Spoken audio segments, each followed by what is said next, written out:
มีกีส่งกันลุยขนาดเนาะลุยอิสต้นนี่เสือกับโคมฮัดนี่กระโปดดอกนั่นนี่บางครั้งลาเอ็กซ์โมฟีดอยู่ออเดอร์ไทม์เซ็กทูในอยู่ในคืนดวงจันทร์ความรักที่เคยมีตรงนี้เป็นเพียงแค่ฝันไอ้มีสิ่งอยู่เข้าไปแต่ว่าเจ้าลำคาญช่วยก่อนจะอยู่ข้างกายแต่สุดท้ายก็อ้างว้างพยายามจะอธิบายแต่ว่าเจ้าก็บอกฟังห่างกันมาแค่ตายแต่สุดท้ายก็ลองสบายดีพ่อพี่น้องตอนนี้เฮาก็มาถ่าย MV นะทุกคนเพลงเด็กเซปูนเสร็จปุ๊บแล้วก็ถ่ายปรับฝากทุกคนถ่าฟังถ่าซับพอร์ตหน่อยเด้อตอนนี้ก็พวมอัดแล้ววานนี้แล้วก็สิมาถ่ายให้เพิ่นเลยแล้วก็สิปล่อยเลยนะนี่เฮามาเลือกสถานที่ถ่ายอยู่แคมป์ของนะทุกคนบรรยากาศโคตรดีนักห้องก็แต่งตัวปะมาอยู่กับสบายดีเด้อสบายดีพี่น้องอยู่กับมีกีส่งกันลุยขนาดเนาะลุยอิสต้นนี่เสือกับโคมฮัดนี่กระโปดดอกนั่นนี่ก็แรปเปอร์ได้ทุกคนนี่อนาคตนี่แน่นอนเนาะอเมริกาอนาคตแน่นอนนี่ก็แรปเปอร์น้อยบ่บายดีแน่ไปดีนะที่ไปบีเจอกันมาถ่ายเพลงว่าเบะอย่าเข้าไปแคมทางเด้อเบะเด้อสื่อปลากันแล้วเป็นยังวะเขาถ่ายแบบง่ายๆนะทุกคนเนาะถ่ายเป็นแบบลิปซิงค์ซื่อๆทำอีกก็ว่าสิถ่ายเป็นเรื่องเป็นราวแต่ยังไม่ง่ายก็เลยปลาแล้วหาปลาเห็นดะไปหาปลาหาปลาเอามาอยู่นี่ก็จักมือเอาเพิ่นมาสามมื้อเนาะทุกคนเนาะนอนอยู่บ้าน3 มื้อแต่ว่ามื้อนี้ก็มื้อที่4มาถ่าย MV เนาะตามเพลงไว้นะครับดังพูดนะฟังกันก่อนดังมันบ่ดังอย่างไรเปิดที่ลำโพงเนาะ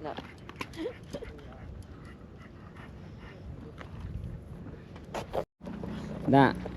จะถ่ายขอเด้อจะถ่ายเป็นบ่เป็นอยู่เนาะกิโลเถอะใส่เสื้อ is in cat ขึ้นมาเลยอยากมีเงินเด้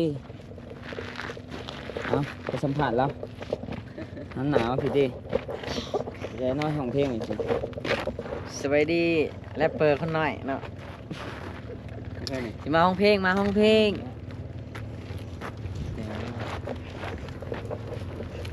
จะกันจับที่ไปสิเห็นเขาบ่โน่บรรดาเป็นตากล้องนะทุกคนที่นี่ครับมองว่าเบะกะมาเนาะตอนนี้เขาอยู่ใช้ตอนนี้เข้าไปห้องน้องเพชรอยู่ใช้นี่ตอนนี้แคบยังเสียงเดี๋ยวนะเราเป็นอย่าง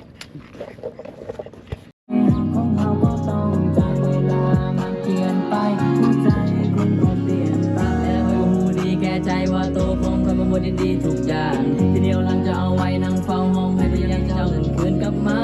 หูดีว่ามันบ่มีทางแต่บ่เคยอภัยให้กันขอโทษทุกอย่างเรื่องราวในวันนั้นขอโทษที่ในเจ้าที่เจ็บในบางครั้งและ X smoke with you all the time เซ็กทูในอยู่ในคืนดวงจันทร์ความรักที่เคยมีตรงนี้เป็นเพียงแค่ฝันไอ้มีสิ่งอยู่เข้าไปแต่ว่าเจ้าลำคาญช่วยก่อนจะอยู่ข้างกายแต่สุดท้ายก็อ้างว้างพยายามจะอธิบายแต่ว่าเจ้าก็บอกฟังห่างกันมาแค่ตายแต่สุดท้ายก็ลองกันใบหน้าของเจ้ายังเป็นโซในทีวีเล่นอยู่ในงานโอปาร์ตี้เฮ็ดให้หัวใจค่อย crazy เบิดใจเจ้าก็ไปเลยทันทีแล้วค่อยก็หูดีว่าเจ้าต้องการจะไปแต่เจ้าต้องบอกเข้าใจว่าคนหนึ่งนี้จะตายไปในมือแล้วค่อยจะอยู่จังใดบางคนที่ทำเรื่องนี้กำลังจะหายแต่นั้นเสียใจในวันที่เจ้ามันห่อนหัวใจตอนนี้เจ้าคงบอกไม่รู้มีเพียงคงส่งการที่ยังคงเหลืออยู่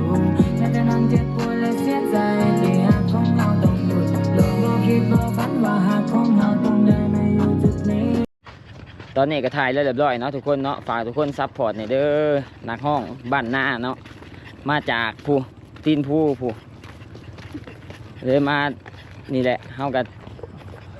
เฮ็ดตามมีตามเกิดก็เลยแบบเฮ็ดเพลงให้แล้วก็มาอัดถ่ายให้อีสังแล้วก็ฝากทุกคนซัพพอร์ตในเด้ออยากให้เพิ่นมีเงินมีคำเนาะบางทีเพลงมันดังมารายได้ทั้งเบิดทั้งกองให้เพิ่นนั่นแหละเฮาบ่ได้เอาดอกเฮามีแต่อยากช่วยซื่อ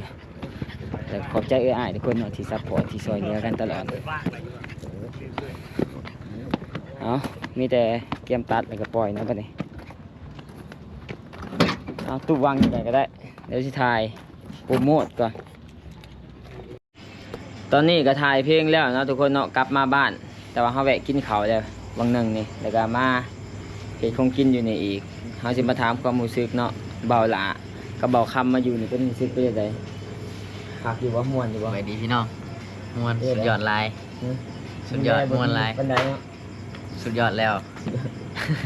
เบียร์ในตู้ก็มีให้ตลอดเช่นหมดทุกคนนะ คือพี่น้องเนาะกับละเอกกับได้มาพี่น้องกับเบาคำกับ20,000เลยวะ20,000นั่นเนาะแม่นวะ สามมื้อแล้ว 3 มื้อ 2 คืนเนาะกับพี่น้องกับสุดยอดลายเนาะไอบิ๊กถือว่าเป็นคนใจดีลายเนาะแบบกันเองเลยพี่น้องเนาะอยู่ในนี่เนาะแบบง่ายๆเลยเพิ่นนะพี่น้องมียังเห็นยังของกินกะมากินโลดพี่น้อง สบาย แม่นสบายเลยแบบกันเองกันน่ะเลย บ่แม่นว่าออกมาแต่คุกแล้วก็สิมานี่ข่อยพวกออกมาแต่คุกไอ้บิ๊กเขาอยากมาอยู่เด้อข่อยได้ยินว่าเจ้าสบายอันนี้ก็บ่เอาคือกันนะทุกคน เด็กน้อยเฮาก็ก็ต้องฮู้แน่แหละอย่างน้อยก็เฮาต้องเห็นแบบผ่านๆเฮาพอได้ฮู้ว่าคนนี้มาแต่ไสแม่นไผคันแบบบ่ฮู้อีโนอีนี่สั่งมาเลยเฮาก็บ่จักสิหับคือกันหั่นแหละเฮาก็บ่จักสิว่าแต่ว่าน้องนี่ก็ความสามารถหลายเนาะทุกคนมีแต่ฝากทุกคนนั่นแหละเพียงกำลังถ่ายแล้วทุกคนเฮาก็ถ่ายตามมีตามเกิดนั่นแหละเนาะอาจสิไปจ้างนางเอกเฮ็ดเป็นเรื่องเป็นราวก็มันก็ช้าเวลาทุกคนก็เลยแบบสิถ่ายแหละเนาะปกติเพิ่นถ่ายก็แม่นแฮงอันนั้นเนาะ แม่นถือว่า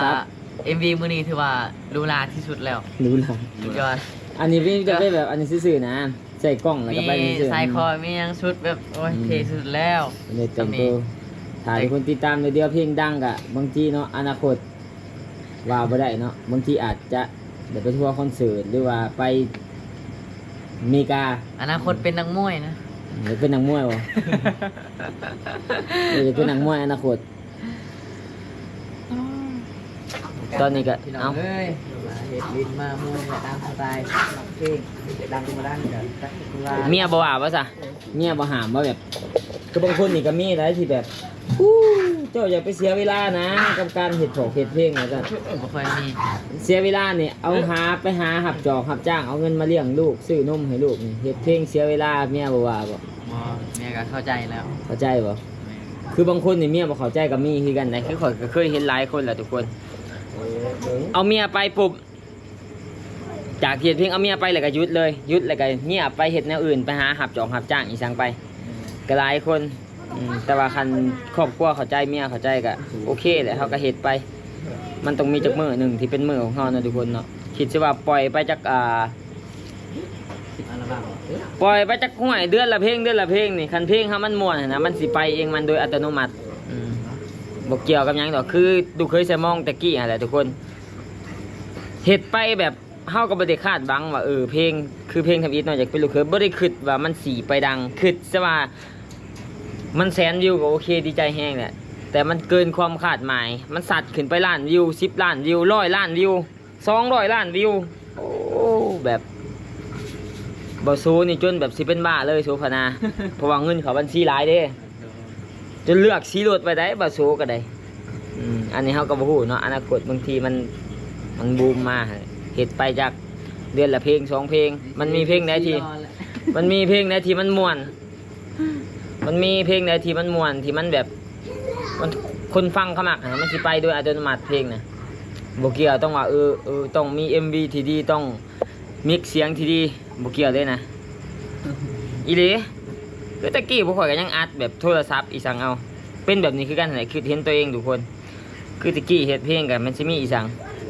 มีเงิน100,000-200,000กีบยืมเอาสำนามานี่ใครแน่ว่าทีมงานมีกล้องก็ไปจ่ายค่าให้มันมาถ่ายให้2-3 แสนคือเจมส์ยูโนเฮ็ดแห้งกระเต็กแห้งลงทุน50,000กีบคือเพลงใส่ใจแต่มอง ถ่ายตะกี้ฮะมันก็ไปยืมกล้องเขามาถ่ายกล้องที่แบบเป็นกล้องรุ่นเก่าๆฮะนะแล้วก็จ้างโมมาดิน MV จ้างโมมาดิน MV ก็ซื้อยาสูบให้เขา แล้วก็ตื่มน้ำมันใส่รถตอกตื่มน้ำมันใส่รถตอก20-30 พันนะขี่ไปถ่าย MV มันก็ยังดังมานี่แหละมันว่าเกี่ยวจากทุกคนว่ามันต้องบางคนเนี่ยเขาเห็ดคือบางคนเนี่ยเขาเห็ดดีถ่าย MV ดีตัดต่อดีมิกมาสเตอร์ดีเบิดทุกอย่างเพลงบ่ไปก็ยังมีบ่ฮอด10,000-20,000 วิวก็ยังมีก็ยังหลายเห็นในค่ายใหญ่ก็ยังหลายคำมันสิดังมันดังเองมันเนาะทุกคนเพลงเนี่ยมันขึ้นกับทุกคนตัดสินบ่แม่นเฮาตัดสินดอกเฮาฟังเองเนี่ยเฮาก็บ่ม่วนอยู่โอ้ฟังเองเนี่ยโอ้เชี่ยคักว่าเพลงเนี่ยโอ้ต้องมาแหละเพลงไหนที่มั่นใจโอ้เพลงนี้ต้องมากูมั่นใจแฮงเว้ยเพลงนี้ปล่อยไปก็ยังบ่มาก็ยังมี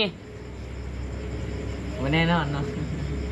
คือเพลงบางทีเขาบ่มั่นใจเขาปล่อยไปซื่อสร้างมันถิ่มไปซื่อเฮ็ดไปบนอีสังมันอยากดังก็แล้วอยากดังก็แล้วเขาเฮ็ดเขาบ่ต้องคาดหวังกับมันหั่นน่ะเขาต้องบ่เสียใจ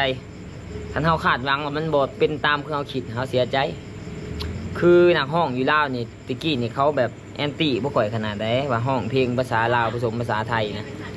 เนื่องจากว่าเขาเฮ็ดเพลงคือตะกี้นะนักร้องลาวเขาลงทุนหลายแล้วก็เฮ็ดเพลงมา20-30 ปีเฮ็ดเพลงหั่นน่ะบางคนนี่เพลงบ่ฮอดล้านวิวก็ยังมีบัดพวกอันนี้มาแต่ไสว่าซั่นถ่ายมันยอกมันแยกขึ้นเฮ็ดปุ๊บไปแต่เพลง100 ล้านวิวโอ้บักหามเอ้ยมึงร้องภาษาลาวผสมภาษาไทยมันเสียสัตว์เกิดเด้อมึงเป็นคนลาวแท้ๆมึงไปร้องหยังภาษาไทยอันนี้สิ่งที่ข่อยอยากสื่อไปก็เพียงแต่อยากให้คนไทยเขาเข้าใจนํอยากให้คนลาวเข้าใจนํคนลาวนี่ข่อยมั่นใจว่า 90% จะเว้าภาษาไทยได้ฟังภาษาไทยเข้าใจสมมุติว่าข่อยเว้าภาษาไทยไปปุ๊บคนลาวเองก็ฟังเข้าใจคนไทยก็ฟังเข้าใจคือคนไทยบางคนนี่เขาก็ฟังภาษาลาวบ่เข้าใจเนาะคือคนกรุงเทพเนี่ยเอาฟังภาษาลาวนี่บ่เข้าใจเลยแหละคันถ้าเว้ามื้อนี้ไปนี่ก็ถือว่าโอเคแหละผมก็บ่เข้าใจเป็นหยังคนคือมักแอนตี้กับการที่เว้าภาษาไทยเท่าคันห้องภาษาเวียดภาษาจีนเหนือเก่งเด้โอ้มันเก่งไปบักหานี่มันไปเรียนมาซะว่า เสียสัตว์เกิด จักมันอาจจะเป็นเรื่องของประวัติศาสตร์อีสังเพิ่นแหละข่อยก็บ่ฮู้นะทุกคนเนาะข่อยก็เกิดมาในยุคนี่หั่นนะก็เลยแบบบ่ได้สนเรื่องประวัติศ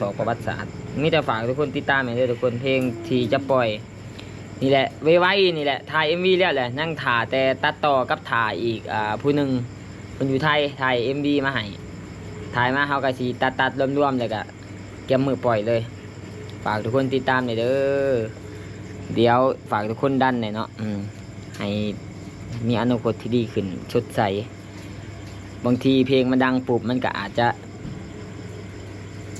เฮ็ดได้หลายอย่างขึ้นนะมันอาจจะมีทุนไปซื้อกล้องซื้อคอมมาเฮ็ดซื้อ